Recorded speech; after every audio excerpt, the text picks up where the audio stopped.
I'll introduce the overall team of faculty and their students who have actually worked on this topic over the last few years, and there are many more.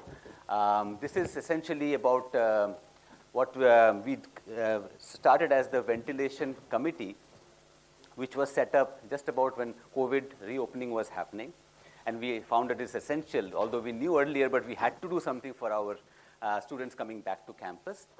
And the institute put together a kind of a multidisciplinary expertise to tackle this real problem, which had to be tackled immediately, so that our students, when they come in, they are safe in the classrooms. We combined expertise from engineering, science, covering sensors of air quality, covering biology side, covering airflow, HVAC, computer simulations, experiments. Everything was tried to put together. And in fact, there were two sets of people. Initially, people were involved who were very active during COVID time, and now a new set of people have taken over to take it broader into the post-COVID world. And we have also many other faculty who have actually joined in from the research side to work on specific aspects of air quality. And our job is to integrate all of that into something that can be made useful for our real-world scenario.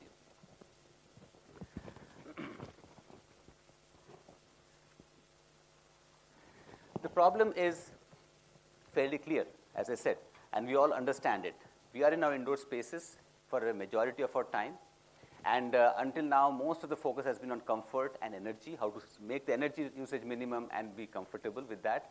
But now, more and more, health issues are becoming more important. And of course, it was never not there. It's always there, but still, now it's more important. It's in the focus. And health, probably more than comfort and energy, brings in a lot of challenges from science side also. We're talking about if an infected person sneezes and the droplets carrying bacteria and viruses come out. And then science of that, how it goes, how long it lasts, what we can do, all of it is quite challenging. A lot of things are unknown. So research is absolutely essential to tackle this problem. And then we want to translate the research into real world engineering and development. Everything comes in. So our focus is, again, the same thing. As we said, air quality, including health, comfort, and energy. How do we optimize things together to make it really workable?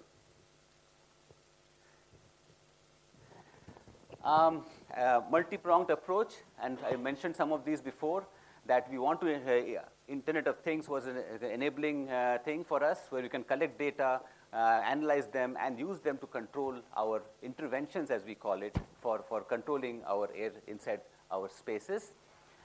Being researchers, we are good at doing experiments, we're good at doing simulation and modeling, and data analysis. All three were combined to really tackle this problem. And the goal, I would say, is to come up with affordable solutions, because there are some high-tech solutions which I don't know whether it can be scaled up very easily in our Indian scenario. So come up with low-cost, affordable, and effective solutions, and then look at more at the Indian scenario, at least, and for our classrooms, what we can do and what can we do for our indoor spaces in the Indian climatic and other conditions, challenges we face. Objectives that we had from the very beginning, I think, is that sensing and control is important, which has to be implemented, and we have different kind of ventilation in any room, any different classrooms being our example and starting point, but anywhere we will see different kind of air conditioning and ventilation systems operational. So we have to tackle all different kind of things. Energy optimization, and one interesting challenge that we have is the occupancy variability. Number of people in a room for our classrooms changes every hour. And sometimes I will show you data how it actually goes up and down, and we have to kind of have solutions which will tackle this in real time. Monitoring, centralized monitoring of large number of bigger facilities, and cost-effective solutions is what we are essentially looking for. An overview of all the different aspects put together, a sort of a summary of what all we do. At the center is the focus of our what is the target. And we are tackling it with essentially 4 different aspects. We are looking at sensors and how to use different kind of sensors to monitor the real-time data. Airflow is very important because that is what spreads the contaminants, that is what controls the environment, that is what we are breathing finally. So studying the airflow is a very essential part of this. That kind of goes into the infection side, where we have different things like, infection probability for different diseases. There could be things how we can manage the infection using different kind of devices. And that takes us to interventions where HVAC interventions are mostly for comfort, but now we are saying that can we bring in more things in terms of purifiers and more fresh air into our rooms so that we can dilute some of our and make this air slightly less unhealthy. So this kind of brings up the overall picture and shows all the different connections between them. We started with 10, 11 projects, 10 plus 1, supported by Technology Innovation Hub. And the idea was that we tackled different aspects of it in different based on the expertise of different research faculty groups. So as you will see that we have UVGI as one, sensor network, how will we handle it, airflow and VOCs, volatile organic compounds as one. We have covered all of different kind of things. We have talked about making a testing facility we have developed, which you can do controlled experiments before we go into real classrooms. We have done experiments on scaled down models of our classroom, so we can actually do very, very careful, detailed measurements and experimentation.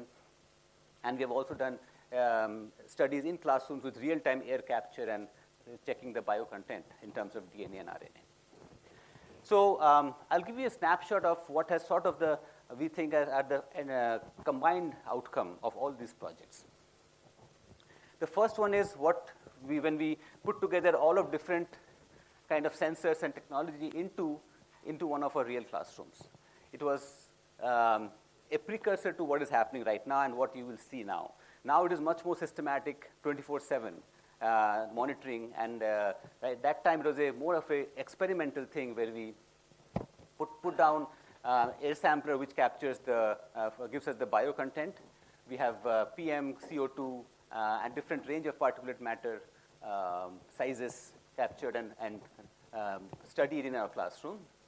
Data shows that we are exceeding the safe limit of CO2 almost always. But interesting thing is we collected data for how much of bacteria viruses may be floating in, and that correlates very well with, at least in some of the limited samples we got, with how much CO2 builds up and how we can flush the CO2 out.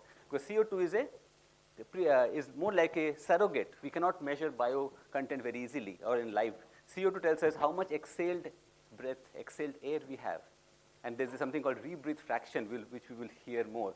How much of this air that we are breathing in is already exhaled by somebody else.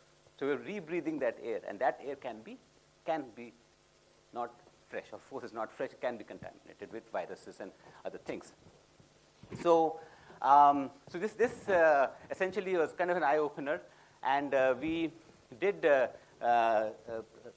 some controlled experiments in a real, it's kind of a small room, but it has the same ventilation setup, what we are calling as a ventilation test bed, the same ventilation setup as our classroom. So can we replicate what we have in terms of fan and other interventions, air conditioners, into a smaller space? And now we have a control room, and we can actually inject and control and operate the interventions and see what is their effect. We did computation studies of this also and collected data for different kind of experiments. We also expanded this idea into a futuristic, bigger testing facility, which would have a full-scale classroom with all the same controls and injection and other facilities that are required for controlled experiments.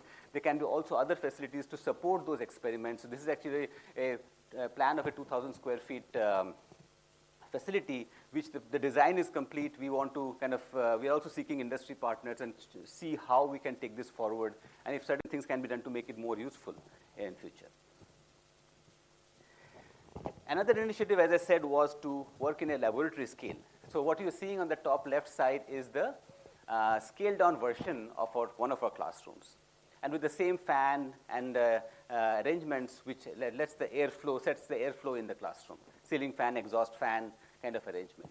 And now the idea was, can we study the airflow more carefully using techniques, what is called PIV, which can actually give you how the air is moving, what's the speed of air in different parts of the room. And computational simulations gives that. So can we compare and see how we are working in terms of our studies? Very important thing we did was we can inject live bacteria, aerosolize and inject it and see where it is going. Because there's very little data on real bacteria and viruses in how the airflow carries it. So this was an experiment where you could actually change our ventilation strategy, matching the classroom in a controlled setup with sterilization, so we can actually see what bacteria we're injecting, what we are capturing, where it's going. We'll again have a presentation on this following mine. And this one talks about computational airflow simulation, CFD as we call it, and different kind of geometric modeling with students and mannequins and airflow of fans, ceiling fans, exhaust fans, air conditioners, everything is covered here. On the right-hand side top is also what's called particle dispersion. If somebody sneezes and particles and air droplets come out, how they move around in the room. Are there places where they can accumulate? Computer simulations tell us that. That is integrated into our research and projects here. And that data that we get are used for making models which can be used without the large-scale simulations. We can quickly use the data and maybe also in real time to use this. So there are many model development happening alongside.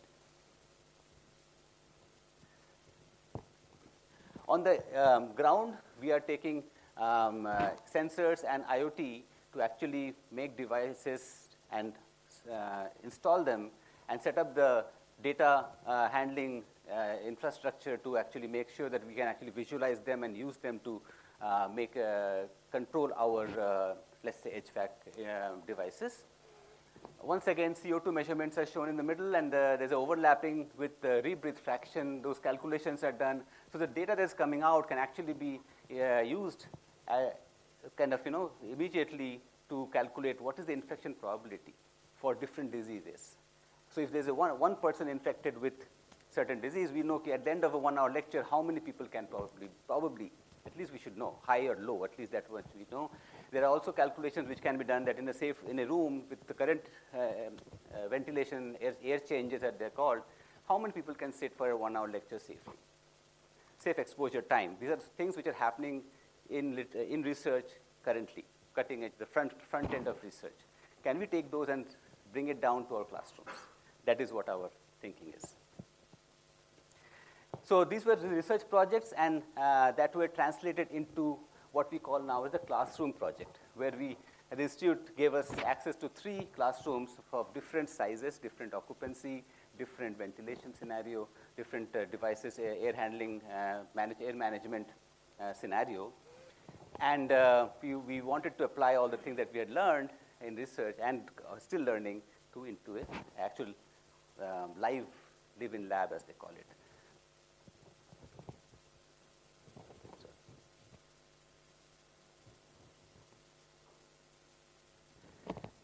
This one shows the top center shows the sensors deployed in one of our classrooms. Again, there will be a presentation which will give you much more detail.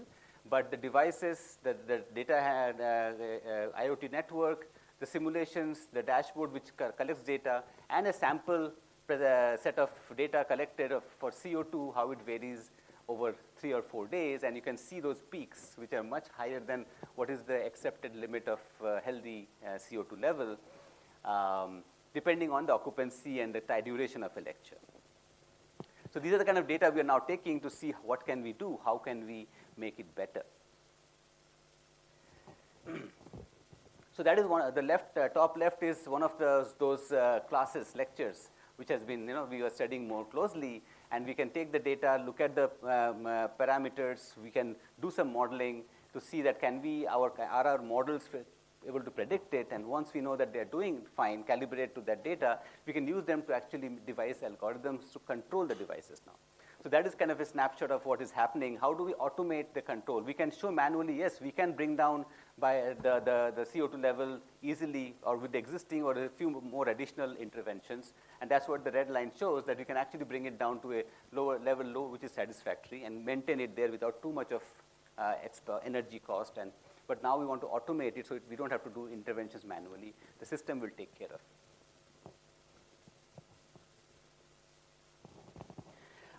Similar work is also going on in laboratories.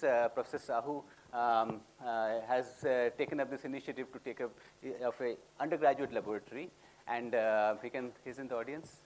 Yeah, sorry. So he can fill in more. But the idea is that this is a lab which has actually it's called the Makerspace Lab. It has a lot of 3D printing and other things in that, and students spend about 3 hours possibly in this. And over a period of time, we have very high CO2, particulate matter, VOC is measured, and also we say that if we change the ventilation and HVAC settings, how we can control it. So all of that is somehow kind of captured in these plots. There's a poster outside, 1 or 2 posters, which will actually show more details of this. So please take a look. So I think more or less with that, I will come to a summary where essentially tells us that what we are doing now and what we want to do. So we have a fairly active group of faculty from different departments, different expertise, tackling different side of indoor air quality management. And the faculty, their expertise, their research students, research groups, and postdocs together is actually very active. We are tackling this problem because it itself is this problem is not easy. It actually opens up a lot of challenges in science and engineering and technology. If you think about how water is nowadays, water is being filtered and before we consume. Air is probably somewhat like that, but water comes in a very small, controlled way. Air is everywhere. So managing it is far more difficult. And we are ourselves contaminating it sometimes in our public spaces, crowded spaces. So high occupancy spaces is our key target, and that is what we are actually seeing what to do. In our classrooms, we are doing 24/7 monitoring and trying to see what in different scenarios what can happen. And this gives us a sort of this classroom project gives us an open platform. So now we already set up the testing. Are there newer ideas we can test, either from research, or from industry, or whichever way we can, and take it together. Maybe our simulations and modeling and data can make them more effective, even the existing products. How to deploy them, how to use them best way, so that at low cost, at minimum energy, minimum cost, we can achieve more and keep it going. We are doing experiments, computations, field trials, all of these are together. And we are at the research side, we're also developing new algorithms for predicting infection because we cannot measure it always. So we do measurements in controlled situations, and our idea is to make algorithms which can actually then run on our possibly devices which will automatically do it for us.